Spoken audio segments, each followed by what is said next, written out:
Hello everybody and welcome back to the League on Wheels podcast. You can see I'm riding solo today. Unfortunately, Tom is unavailable to join us, but I am joined by Wheelchair Rugby League's #1 referee, Rebecca Whiteley. Rebecca, thank you for joining us. It's a pleasure. Thanks for having me. You're very welcome. Thanks for coming in. Before we get into it, you just returned from Wembley. How were your weekend in Wembley? Good. Very long weekend. So myself and Jake, the referees as well, we took the junior referees down for the Year 7 final. So I've done this for a couple of years now, but it's a very long weekend. It's picking the kids up Friday, getting down there, and then I think I was up about 6:15 on Saturday to get them to Wembley Stadium for 8:30, and it's just a very long day. It all worked out well in the morning? Yeah, everything went really well. We got everybody there when we needed to. The kids were absolutely fantastic. We had no issues or anything like that. The game did exactly what the game's meant to do. It's a fantastic curtain raiser event. Obviously, we had young Jack was reffing it. His uncle is Stephen Mullane that it's named after as well, which is quite poignant. But yeah, it was really good. And then we were up in the Royal Box watching the game afterwards, which was quite nice. And then out for a few drinks in London, and possibly the most expensive pint I've ever bought. But Go on, enlighten us. tenner. I can beat that. It wasn't even a nice pint that I had neither. No, it wasn't. We were Carlsberg. Oh, now we're better than that, I'll be honest. Now we're better than that. No, I paid $9.95 when I went to Dublin for a pint of Guinness, and I can sort of justify that because it's Dublin, but yeah, not in a pub outside Wembley. But it's because the football was on, so... And that's it, they saw you coming. Yeah.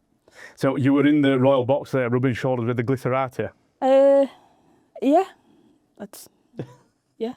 Didn't really speak to anybody else, to be fair. Just, by that point I was pretty tired. I was just wanting to sit down and watch some rugby, to be honest. That's a fair one. Games probably weren't as exciting as I was hoping they were going to be. Obviously, we had a little bit of drama towards the end with the red card. I think the first one since '93 or something like that. But aside from that, they were all pretty straightforward games. I think just Wigan dominating from minute one of the day, because the school's finals were between two Wigan teams as well. So you got two Wigan teams in a final. You got Wigan women battering Saints, and then the men battering Hull KR. And Wigan are back? Wigan are back, well and truly. I think it's going to take a lot to turn the tide, to be honest. Well, we'll see. There's still a long way to go. Anything could happen. Anything could happen. So where did your life in, not just wheelchair rugby league, rugby league start? So, born and bred Keighley fan, for all my sins. My dad took me down to my first game, I think it was the 1995 season, so I was only 4 or 5 at the time. Remember him taking me down there, and I was just hooked from minute one. After that, it started becoming a bit of a family thing, so we'd all go down on a Sunday afternoon. We used to do home and away. I remember sitting on coaches going up to Cumbria and stuff. Then when we were a little bit older, my brother started playing, and then my brother's team needed a coach. Then my dad started coaching, my mum started team managing, and I got dragged from pillar to post. And I remember being up at, I want to say it was Siddle, and did the usual thing you see quite a lot in rugby, where, especially with kids on sidelines, they'll parrot whatever the adults around them are shouting. So if the adults are shouting abuse at the referee, so do the kids. It's exactly what I did. Dad was having absolutely none of that, and he turned around and said, well, I think you can do better, go and do a referee course. So I did. Wow. That is the best introduction to a referee and I have ever heard. That is a quality. Yeah, so it's 23 years this year since I started refereeing, so still going. I think it's Stockholm Syndrome at this point, but yeah, still going strong. So was it like a point you had to prove then at that point, if you were... Yeah, kind of, sort of. I wanted to go and do it just to say that I'd done it, and then I did my first game, sent a coach off for abusing me in my first ever game, and thought, well, it's about as bad as this is going to get now, so kind of in at this point, might as well just carry on. And yeah, I just kept doing that. So I was 12 when I first started. I was in year 8, so going 13 at the end of that season, because we were still playing winter rugby back then. It's better than any pocket money, better than any Saturday job it turned out to be. I remember I got a job working in Claire's Accessories when I was 16. I was getting paid £4, 4p an hour. Oh, wow. I was getting paid 25 quid a game to ref an under 12s game at that point. I thought, what's the point in this? So that was a very short-lived job. But yeah, it's what it is now. Like, I don't think I'll ever get away from it, to be honest. Are you still, obviously we're having the wheelchair podcast, but are you still doing a lot of the running game refereeing at the minute? Not so much at the minute. I've struggled with injuries over the last couple of years. I could fall over in an empty room, to be quite honest. So last year I'd ruptured a couple of discs in my back. This year, obviously at the start of this year, I'd torn a couple of ligaments, tendons, nerve damage in my ankle playing netball. So I can't run. But before that, I was in the professional game. I was sort of doing some of the pro game stuff with the women's games and things like that. And I do miss it. Whether I go back to it or not, I don't know. But I do a lot of work with young referees coming through, new referees. They're not always young, but most of the time they are. So I really enjoy going out watching them, helping develop them and seeing where they get to. I've had the experience of refereeing quite a few years ago now. It's something that I don't really miss doing, I'll be quite honest with you. It's not for everybody. I enjoyed it while I did it, but it's not always for me. Have you found it difficult do you think you might have found it more difficult than a male referee getting into the game? Oh no, much easier. Easier? Yeah, no, women get way less grief than what the men do. Really? 100%. All right. I think when I was coming through, it's maybe a little less the case now, but when I was coming through, it was still very much seen as a man's game. And it was that whole, rugby's a gentleman's game. And obviously we don't have the issues that football has, but even less so with the women because you don't speak to women like that.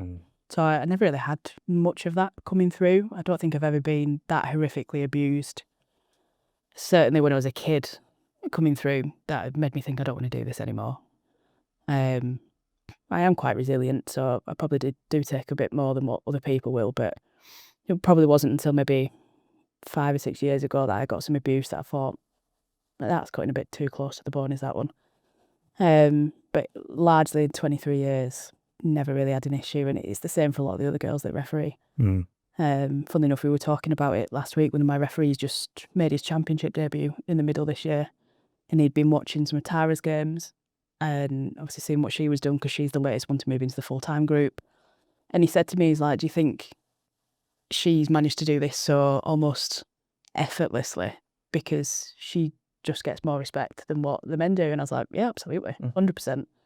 Because the optics of some bloke getting in a woman's face and screaming at them is going to be way worse than ever doing it to a man, which works in my favour, but not many others, to be fair. You just referred to that referee as your referee. Can you tell us a little bit about your role there and why you have referees? Yeah, so I'm the development officer with the Huddersfield Referee Society. Also on the management of the Wigan Referee Society, and I was the founder of the Women and Girls Pathway with the RFL.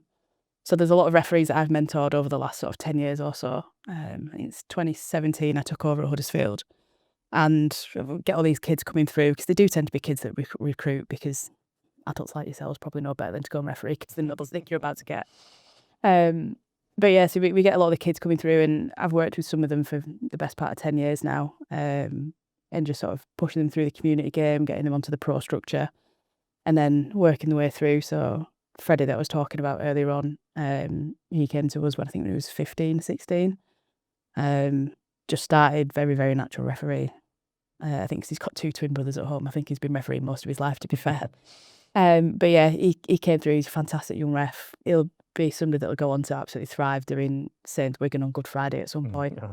But yeah, I just treat they're all my referees now. So yeah, I got quite a few in the Championship this year making the debuts. I don't think I'm a million miles off having won in Super League. So that'd be quite a personal achievement for me, even though I don't work in the sport. No. How are you finding numbers for uptake for new referees? So we've always done quite well in Huddersfield. Over the last few years, me and sort of the rest of the management that we've got, obviously very much is a team effort is this one, but we've built a really good relationship with a lot of our clubs.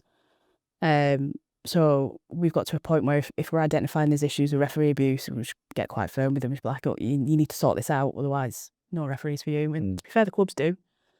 So we've never really seen the big losses that other areas have seen.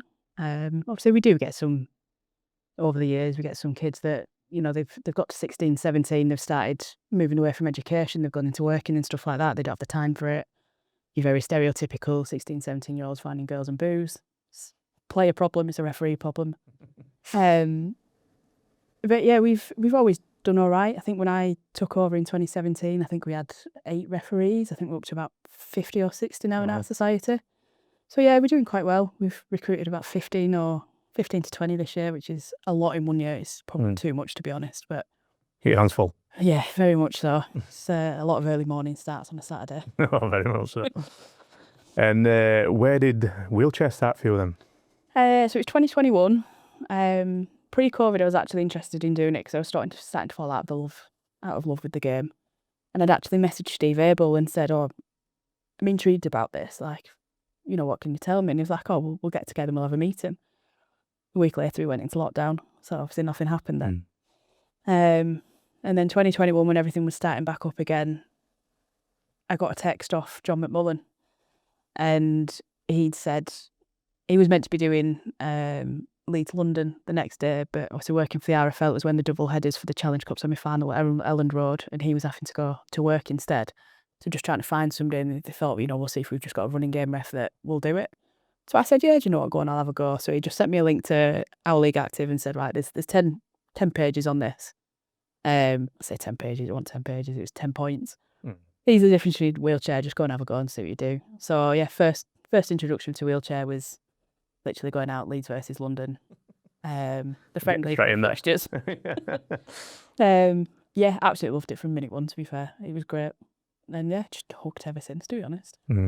I can see how easy it would be for a running game referee to transfer into a wheelchair, but you find that there's some running game referees a little bit afraid to go into a wheelchair. Yeah, I think so. I think some of them see it as I'm trying to think how to phrase this nicely. It's somewhere you go when you can't do running game anymore, which it's not, because I managed doing that in the pro game at the same time. It's tiring, but I managed to do it. And I think because it is one of the inclusion parts of the game, and it's newer, people don't really know about it too much. But obviously I've nudged Jake into it. I've got Carly into it now. I've got another couple that are wanting to have a go. We've just obviously done a referee course and converted another couple. So yeah, we're slowly getting there. Slowly, but surely. Yeah. What are numbers looking like at the minute? I know like I just mentioned, they've had training courses recently. I think we've had a couple of lads from Batley Bulldogs who's been on them courses as well. They've enjoyed themselves and looking to get some experience under their belts. But what is it looking like at the minute? Are we making good progress numbers-wise, where every match at some point is going to have 2 referees? Or no, at the minute I think the pace of clubs expanding and growing is outpacing what we're doing recruitment-wise. I think in terms of referee courses for wheelchair, because it is so niche and so very specific, I think it's something that we're going to have to properly look at and figure out what is going to be the best way to do this. You know, because when we do running game courses, we just stick a course on the website and we just, I don't know, we'll put 10 on at a time and cast a wide net, catch some fish, but it doesn't translate into wheelchair. And we have some people coming to us saying that they want to have a go at doing it, and it turns out it's just not for them. But the real hard part that we've got at the minute is we don't really want to just get these new referees and just stick them out in a game and just be like, baptism by fire, off you go. So it's finding the time to go out and mentor them. And, you know, when you've got the likes of DB, who's fantastic, obviously he still does little bits at Sheffield, not as much anymore, but he's got his IRL hat on these days. It's obviously a big year with the World Cup coming up. Me and Jake that are very active with our society, with the kids on a Saturday morning, or the youngsters we've got coming through in the running game. Ollie's up in Scotland. All of a sudden it's very difficult to be able to get out and support them how we can.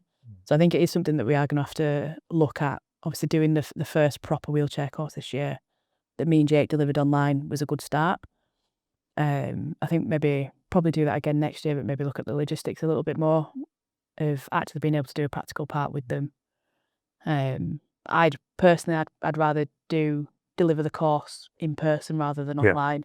Maybe do it at the fours and, you know, have a smaller fours day or something, but do that course in the morning with people and then they go straight out and referee in the afternoon. Do it that way, for example. But yeah, I think there's a few things to think about with it. How far wide did the net cast for this referee course that came up last time? You'll have an influx of wheelchair players going onto these courses, but obviously then wheelchair players are playing, that's saying throughout the... Yeah, so I think from what I understand, I wasn't involved in I don't want to really say marketing of it, but get it out to people. So I just delivered the course, but I think it was only sent to the clubs, which is great because they're people that know the game. But as you've just pointed out, the problem with that is they're also playing.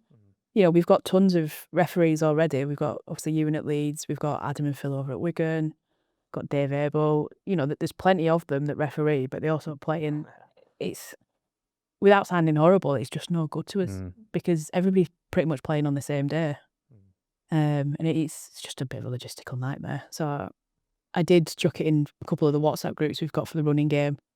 And there were some people who were interested, but it was just a little bit too last minute for them. But I think recruitment from the running game is probably going to have more of a benefit to us in the short term, whilst we address the issue that we've got with sort of the rapid expansion of clubs and stuff. And then recruiting directly from the clubs, you know, as players stop playing, for example, but still want to be involved, don't necessarily want to coach. That, I think, becomes more of a medium to long-term solution, I think, for us. Just as we introduced you, we alluded to your award-winning referee. Yes. So that came up last year. You were the 2025 Wheelchair Rugby League Referee of the Year. Yeah. What did that feel like, picking up a title like Do you know what? I actually loved it. I'm always the one that takes the pictures. I don't like to be in the spotlight, which is ironic for a referee, but that? You said that. I know. I try and keep myself away from stuff like that. It's never been something that I've ever chased. I've always just wanted to sort of go out, do the best that I can, and sort of give back to the sport that I love. As I said earlier, it's Stockholm syndrome at this point, so I don't think I'm getting away from it. And obviously with the work that I do a lot with the kids and the youngsters, I've sort of stepped away from reffing a bit to support them a little bit more, and this kind of just feels like it's a little bit for me again. So I've just really enjoyed it. Obviously last year I got to referee the Challenge Cup final with Matt, then I got to lead on the grand final. Obviously went out to Australia.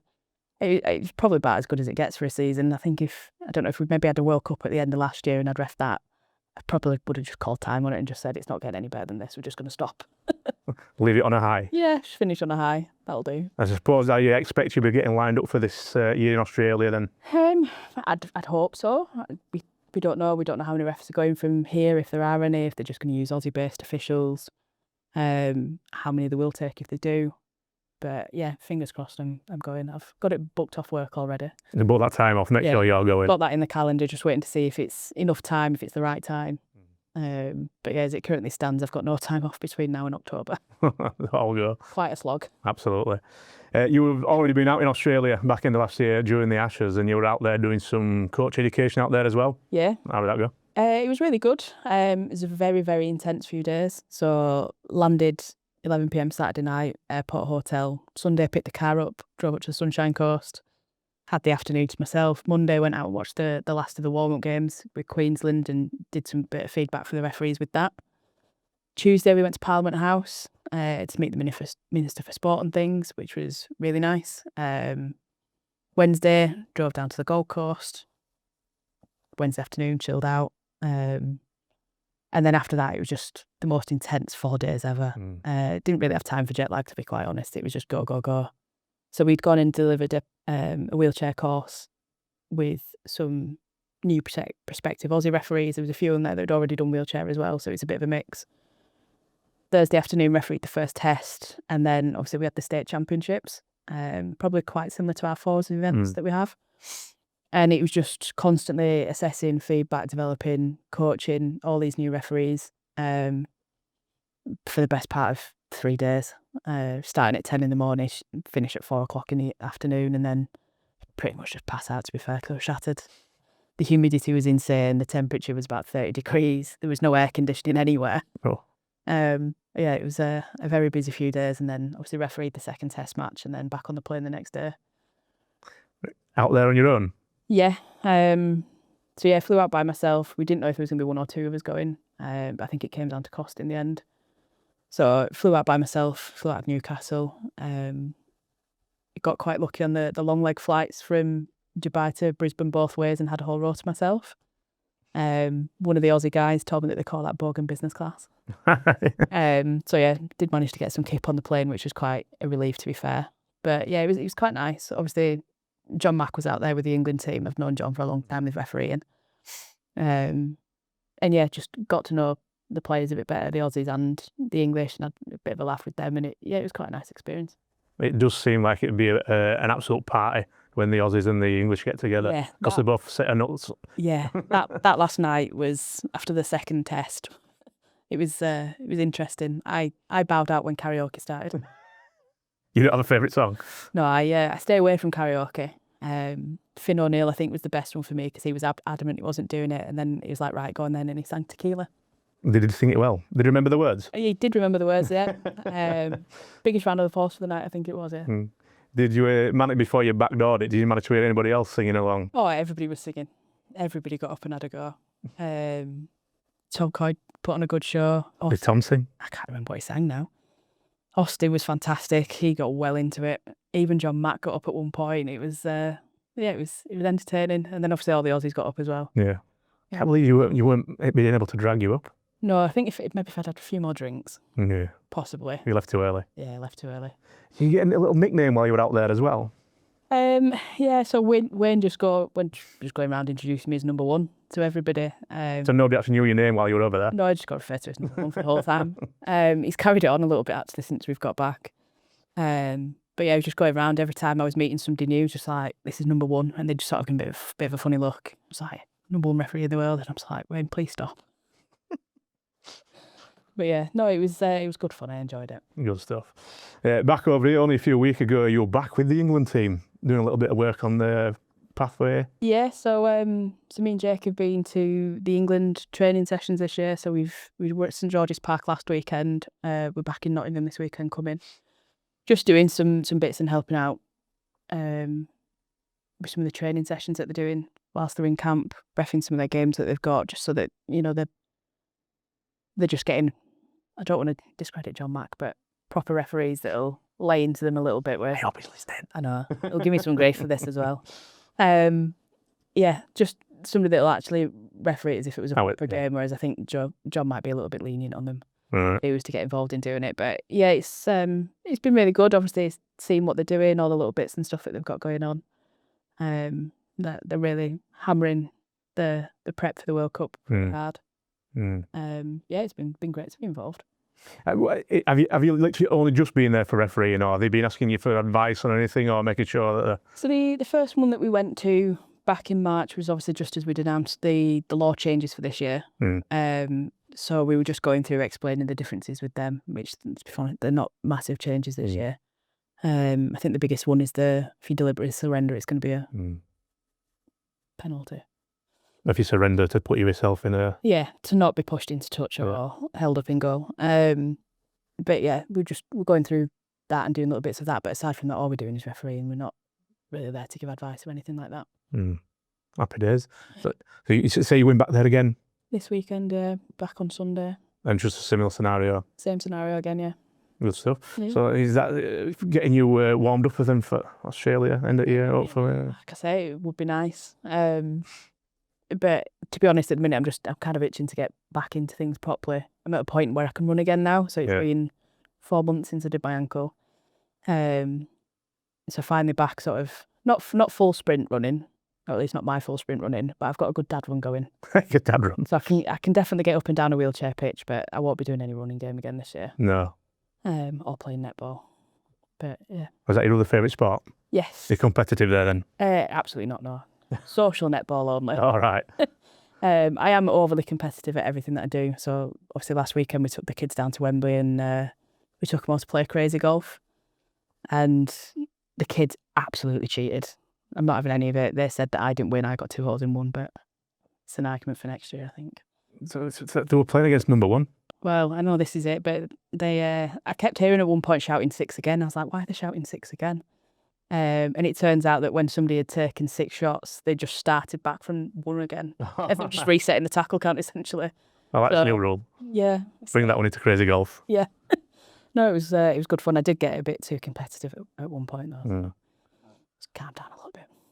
Have you been tempted then to get into a wheelchair to play some? I know you've been in for training sessions and. Yeah, so I've done a couple of sessions. So we, as I mentioned, I'm part of the Wigan referees as well. And I think it was last year or it might have been the year before, Wigan Reserves didn't have a game. I can't remember who it was they were due to play, but they just said, you know, is there any referees that might want to come down and have a go at this, potentially see if they want to play for us or if they just want to have a go at reffing or whatever. So we got some of the kids down and they did pick a couple up actually. But I thought, I'll jump in a chair, might as well at this point. And it was great fun. Tackling, fantastic at tackling, flying in, smashing people, loving it, but I cannot catch and keep moving at the same time. Oh, really? But no, like it is something that I'd probably have a go at some point, I think, if I stopped refereeing. Just because it's a nice environment to be in, everybody's lovely, and the sport itself's fantastic. Is there a club where you think you might be leaning towards if you... when you take the leaf? I mean, I live in Halifax and it's the nearest one. I'm a big fan of not having to commute, but I guess that could either be Halifax or Bradford, to be fair. Halifax, but you could go. Wayne will be loving it, won't he? Shouting you number one. Yeah, I don't think I'm quite up to the Super League level standards. Hey, you don't know. You don't know. Once you get in a chair, who knows? Well, What's that you never know. I've got the upper body strength of a toddler, so might have to work on that a bit first. Oh, maybe if that's the way chair skills is going to. Yeah. That's where my downfall is. Chair skills is awful. To be fair, I can't push like I would. If I was to have an arm wrestle with my 4-year-old nephew, he'd win, hands down. So netball's a bit of a physical game, though. If you're into netball, Yeah, it's contest, not contact. yeah. For everybody that says it's not a non-contact sport, I've had worse injuries playing netball than I ever did playing rugby. Ended with a broken cheekbone at one point, but it's A broken cheekbone playing netball. Yeah. Go on, tell us the story. Oh, I'd gone up for a ball, somebody's elbow came in Oh, when I okay. was younger.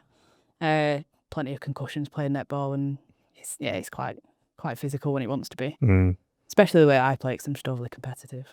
So you're trying to break those cheekbones as well, are you? Not necessarily cheekbones, maybe an ankle or two. It's just stamping down hard. I don't know your netball friends are listening to this now. Have you played the rugby? Have you played running game? Yeah.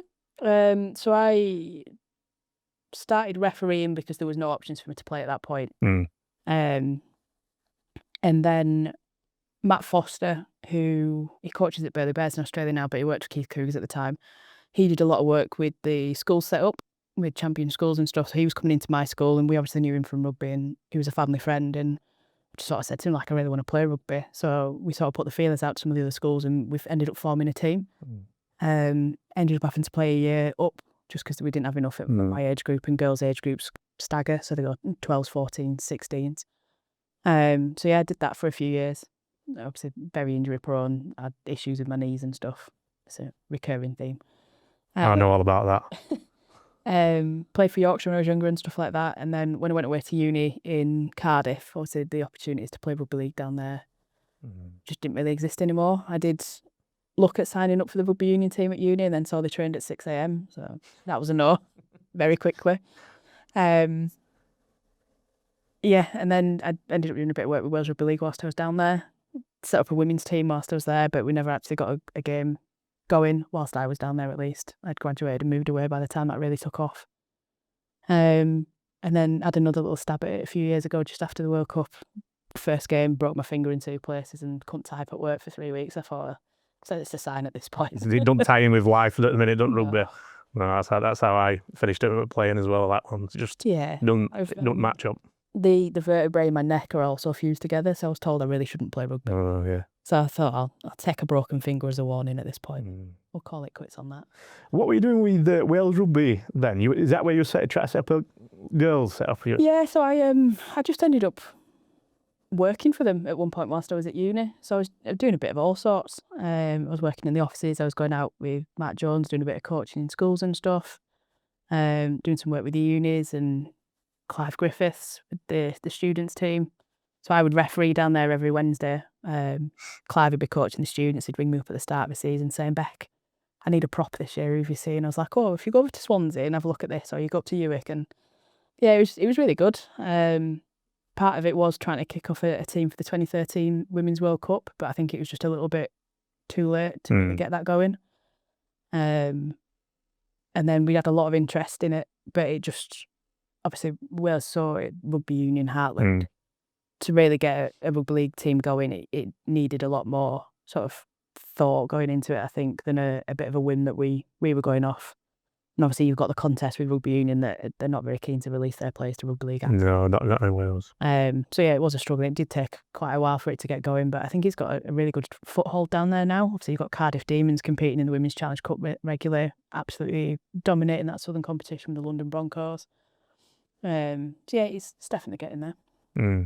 It's something you'd like to go back into, some governing body work maybe? Oh, I'd absolutely love it. There's just the money in sport just isn't enough to pay the mortgage. Unfortunately, like if I won Set for Life or Euro Millions or something, absolutely I'd go and do it. Yeah. But yeah, my degree's in sport development. I've got a 20 grand student loan that I'm still paying off, which is exclusively used for volunteering. Right. Yeah. So yeah, it would be nice to go out and do it. I love sport. I love being outside, and I love working with people and getting the best out of them and stuff. But But yeah, maybe one day might be on the cards. So with your sports degree, then are you not actually doing anything like that with your work life at the minute then? No, so I work for HSBC. I'm a quality assurance auditor. So I do little bits of training every now and then, which sort of taps a little bit into the skills that I got from the coaching side of my degree. But aside from that, no, it's just sort of a nice piece of paper that's framed at home. You'll use it one day Well, maybe we'll see. Maybe use a paper. when they go and throw you big money at you. Well, it'd be nice. Right, for the first time, we've asked our listeners if they'd like to ask you any questions. Obviously, having the number one referee on, it'll give you an opportunity to ask all kind of questions. We've had a few questions in. Some probably shouldn't ask you, and some lab won't ask you. Okay. Okay, there's some nice ones, so we'll start with the nice ones. Michael O'Neill has asked, what laws of the game would you add, remove, or change? I did joke with Jake on the way over there because I saw this on Facebook. I was going to say multi-ball instead of. What do you see with that one? At the time, multi-ball would be fun. So I've been a bit of an advocate for bringing six again in, just to tidy up the rucks a little bit without us giving penalties. You turn a bit of a blind eye to so much in the ruck because you don't want it to be penalty. But I think six again would really give us the chance to tidy it up without having a massive impact on the game. I don't think we'd be able to do it like we have in the running game, so we wouldn't have a penalty in a certain part of the pitch and then six again in the other part. I think it'd just have to be six again everywhere because the pitches are so small. I think you can realistically kick a penalty from most spots on the pitch. But yeah, I think the six again would be a good one. I think the six again would probably make more sense in wheelchair than the running game sometimes, with obviously getting you out at depth of the pitch on the bigger picture. Yeah, possibly from a playing perspective, definitely. It depends if you see, obviously running game you get quite a lot where teams are quite happy to give up that extra tackle just to get everybody back from a bit of a breather and stuff, but I don't think you don't have the space to be able to do that. Not on a wheelchair pitch. You can't tactically give away a six again, I don't think, in wheelchair, so I think it would actually have the desired effect. So yeah, I'd like to see that. I'd like to see other people's opinions on that one because I like that one. I think that's a good idea, that one. So you add that in. What would you remove? What would I remove? I don't know. You say nothing. It's also perfect. There's nothing that I think, I hate giving this penalty or I hate having to make this decision. The game flows really well at all levels of the game as well. Super League all the way through to development. I think the rules are pitched pretty well for everybody, to be fair. Pause before DB shouts at me. So you'd add in the six again, nothing much you remove. Anything you ask for change, I suppose you'd add in taking a penalty away and adding six again, but is there anything you'd tweak up maybe? Yeah, playing winter. Playing winter? I'm solar powered. I love being out in the sun. I absolutely despise being in a sweaty sport or when it's 30 degrees. But I think the sport, particularly in the UK, I don't know if it'd necessarily work elsewhere, but we would be the only version of rugby that would be able to play through the winter because obviously you've got the mandated off-season for the running game with the concussion protocols and stuff. So I think we could potentially drag in crowds, we could get extra players, we'd be able to get more referees.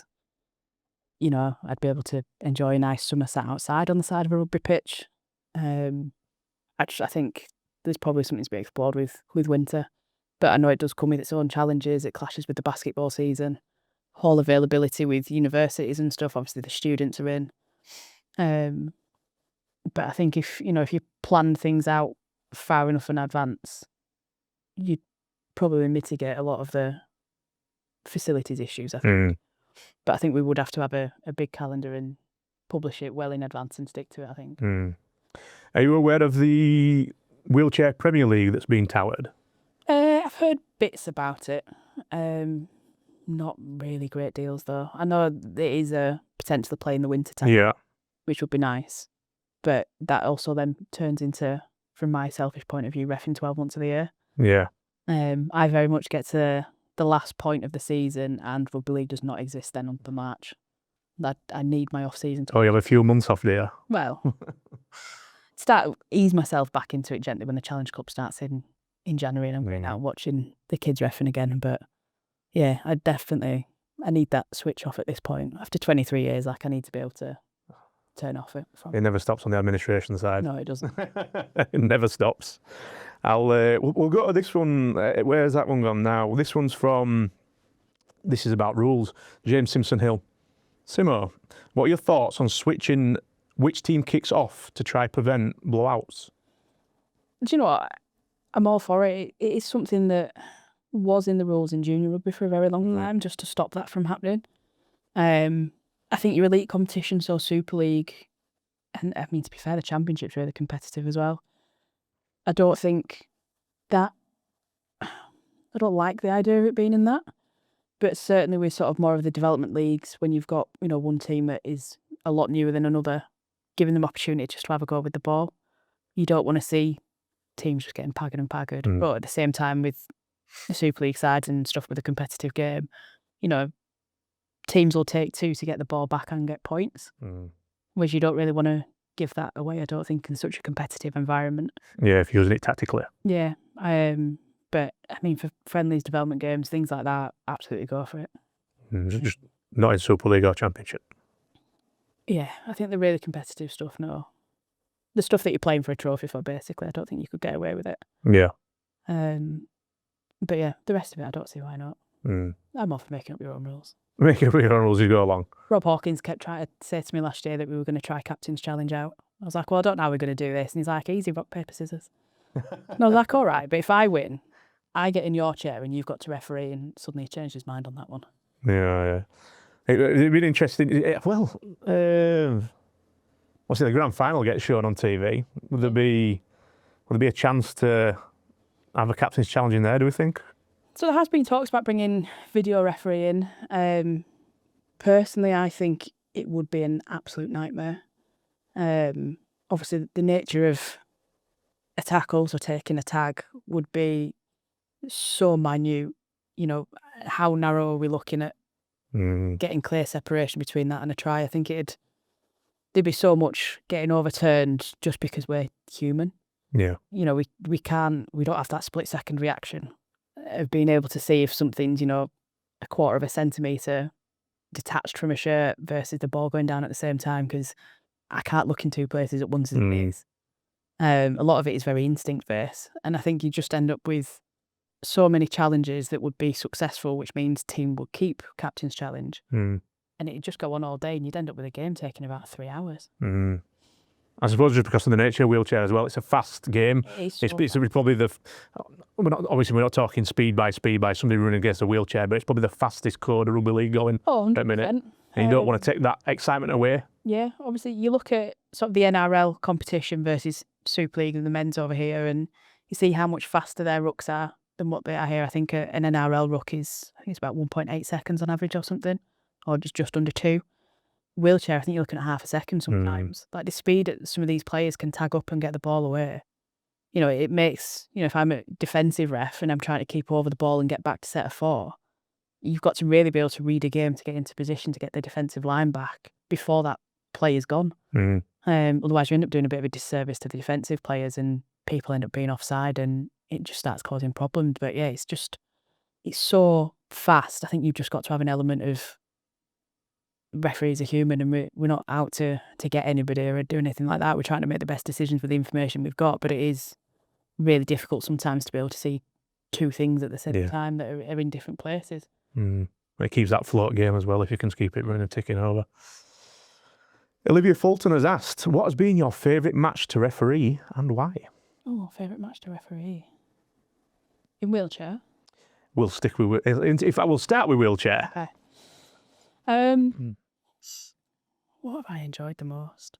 That second Ashes test was good. It was a real challenge just because it was so competitive. I don't think anyone was expecting it, and I do like it when a game comes out like that. Yeah. World Cup this year, if Bailey McKenna's fit, I can see the Aussies making the final. Yeah. Yeah, it was so good. Obviously, you had a bit of a crowd in there and a bit of an atmosphere, and it gives me something to do. I like having to get stuck in and really switch on and really concentrate. So that was obviously a fantastic one. Do you think you were a bit of a surprise how close that second one were? Yeah. I think a lot of people just expecting an absolute whitewash from England, weren't they? I don't think anybody was expecting it, to be honest. But yeah, it It was fantastic. Just seeing something so competitive, like you say, nobody was expecting it, and seeing what it meant to the Aussies, and then seeing obviously England sort of really digging in and trying to pull it back. Yeah, it was brilliant. I'd love to have seen a third test as well. I think a third test would have been fantastic. Hopefully we'll get a replay at some point this year in the World Cup. Maybe we might see an Aussie England final, which I think would be good. But obviously we just have to see how the other teams stack up. I think there's certainly a lot of teams that I think are going to turn up to the World Cup this year that are going to be very different from the last one. And I think it's going to be a very competitive one this time. Yeah, France are going to come all guns blazing as well. They've after last World Cup, I think they were. Yeah, Ireland obviously coming off the back of 2 Celtic Cup wins. They're just getting stronger and stronger. Wales, obviously they had a bit of a dip last year, but they seem to have found form again. And obviously Scotland with the Edinburgh side, going from strength to strength, and Gilly's doing great things with them. Obviously Simo coming out of retirement and playing for Scotland now. Could well be something that sort of really turns the tide for them. Just having like a bit of a direction and old. I'm not calling him old, but you had the old experience head in the middle. I'm getting a phone call. Yeah. But no, it kind of makes sense to have that kind of settled mind in the middle of a newish built team, really. I was up at the Celtic Cup. I don't know if did you see the games, the Celtic Cup games? I've seen bits of them, but I've not watched them all. I think for me, the final match, the Scotland-Wales game, was probably the best game for me. It got that close, and it looked like Wales had done all the damage in first half, but Scotland really did come back, and just kind of shows how they are building, and they're going to be there or thereabouts of Scotland. Yeah, definitely. I mean, that Edinburgh team, I reffed them the other week against Halifax, and I'd reffed the same fixture last season, and Halifax, they didn't necessarily play everybody for the full time, but they didn't do that last year either, and the scorelines were very different this time. And you can see just how much they're coming on. I think another year in Super League, and I think we're going to have some really competitive fixtures across all of Super League. I mean, Edinburgh, they are, in all fairness, they're a new club that went straight to Super League. You can see why they went into Super League. It's great having a Scottish Super League side in there, but there won't be many clubs in the able to just go into a competition like that. I think the season before they went in, you saw them at I think it was the Challenge Trophy, and the Fours. It might have just been the Challenge Trophy, and they were just going out and like they were dominating everybody. You had your experienced sides like Gravesend and stuff, and they were going out there and really showing that they could compete. The likes of Gravesend and North Wales and teams like that, and they were fantastic. And I think it was absolutely the right decision to put them straight into Super League, and hopefully that will strengthen Scotland even further, as I say, for this World Cup and the next. So that was your favourite wheelchair. What's your favourite running game? So when I was a student, I was reffing down in Wales. I got on really well with all the student teams because I was the only person that was available every Wednesday. So you had my uni, Glamorgan and Swansea. Everybody knew me. We all had a laugh. Everybody would go out drinking at the same time. It was good fun. But my uni's team was playing Oxford Brooks.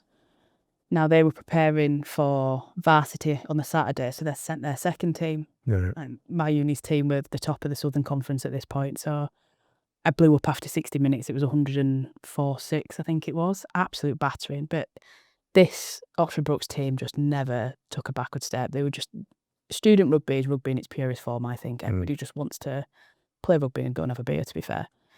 They got battered all the way through. Everybody was just laughing and joking, and anybody that see me referee knows that I try not to take it too seriously whilst I'm out there, whilst doing everything I should be, just to try and keep the tempo down more than anything. But yeah, we're just having a great laugh, and then end of the game, going around shaking everybody's hands, and Joel, the captain, came over, shook my hand, and as he had hold of my hand, he got down on one knee.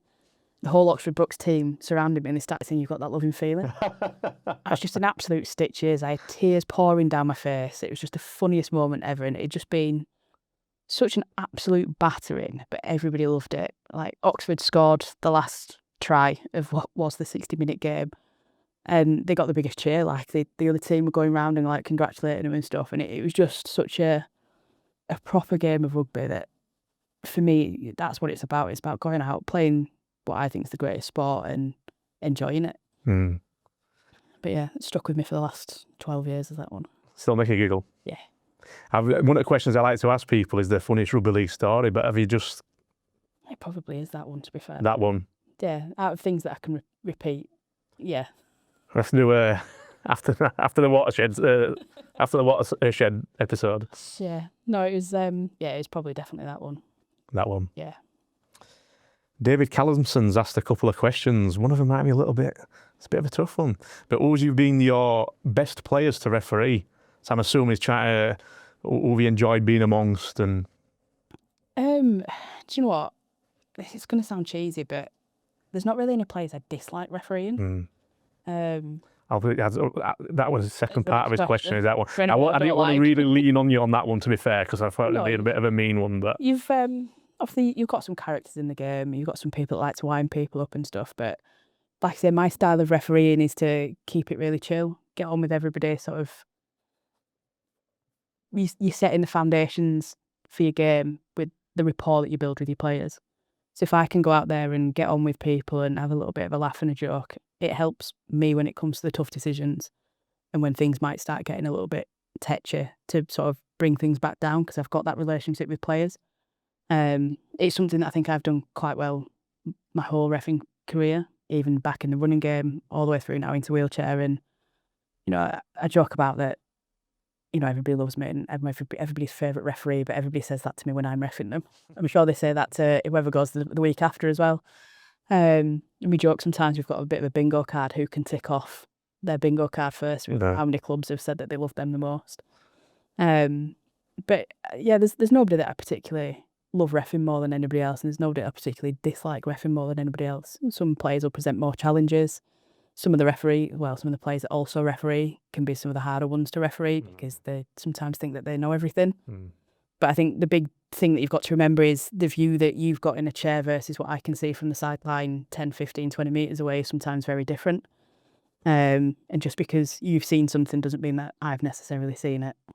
So some of them can be a bit challenging at times, but yeah, I get on with everybody, to be fair. I try not to make enemies of people. I don't know if enemies is a bit of a strong word, to be fair, but you know, it makes my life easier to have that relationship with people.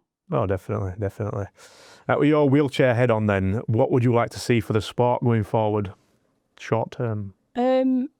Obviously, sort of continued growth, provided we can recruit referees fast enough.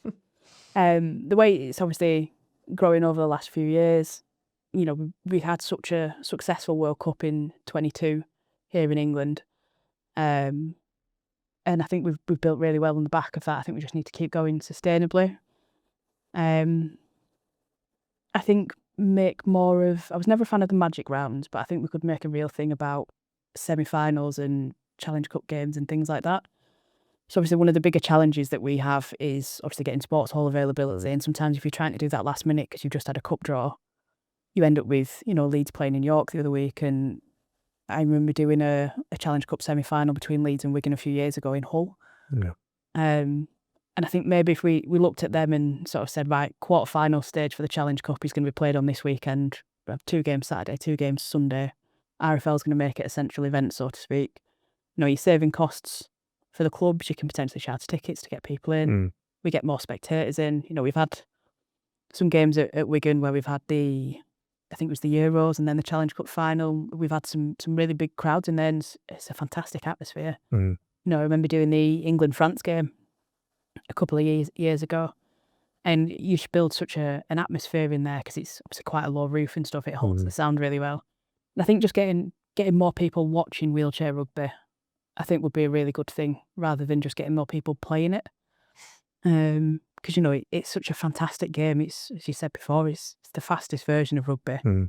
And there's only much you can get from it on a screen. I always say that until you've heard the sound of the chairs colliding, smell the burning rubber, that's the things that you don't necessarily get when you're watching it on TV. I think getting more people hooked on it.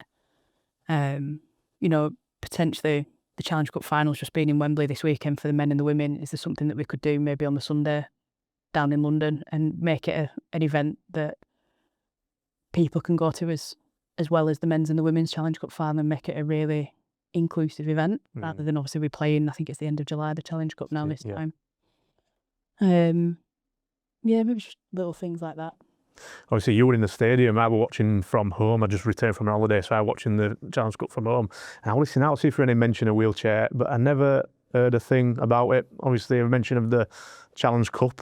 Do you think there's probably some more potential there for Yeah, definitely. commercial? commercially, I think, as I said before, it's such a fantastic game, and we've got such good footage to be able to market it with. I think it's just how we go about sharing that with the wider rugby league audience, and not just necessarily rugby league audiences. To be fair, obviously, the disability element of wheelchair is a massive selling factor as well, and the inclusivity of it all. You know, it's how do we share that with the rest of the UK and get that across to people. But I think, yeah, definitely getting on with marketing it, making it, bigger events and things like that would be fantastic. You mentioned venues. Which would be your favourite venue to have? Obviously, this year it's Mac in Manchester going to do the grand final. Yeah. And what did you think to Manchester? I'm not a fan of Manchester, purely because I like to have seating down the side. If I was a spectator, I'd want to be able to see it from the side, because it's only a 40-metre pitch and you can see everything from that point. Whereas obviously if you're behind the goals, you're only seeing whatever's down there. And if we end up with a blowout score like we've had with some of the Challenge Cup games in the past, all of a sudden you've got spectators that sat there with not being able to see anything apart from a kick-off. So yeah, I wasn't a lover of that one. I quite liked Sheffield. Obviously you had the big stand down the side at the EIS. But I think Wigan's been my favourite just because of that low roof and the fact that it holds the sound so well and it echoes. Yeah. I think that was fantastic. We had I think it was the England-France game a couple of years ago that was there. I think it was a sellout. Yeah. And you had seating at the end, one end, and then all down the side, and it was fantastic. Obviously, we had the first direct arena. I was just going to ask you, did you go to that one? Were you involved? I was referee on that one. It's quite early on in my sort of refereeing of wheelchair career. But again, that was fantastic. I think we had 3,000 people in there or something like that, just off the back of the World Cup. And it was brilliant, but again, you're just a little bit too far away, I think, from the action. Yeah. But you do have that bird's eye view, which is very unique to that area. I don't think we get that from anywhere else. No. And then, so I was the interchange official on the World Cup final.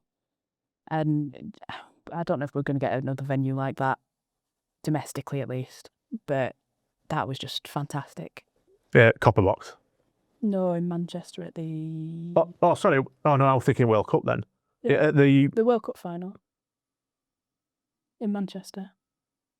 Oh, have I get them all mixed up? Didn't they play the final at Copper Box? No, they brought it up to Manchester the night before the men's and the women's. Oh, right. Obviously, I can't remember. Slept since then. It's fine. It was ages ago. How long ago was it? Yeah. 4 years. Yeah.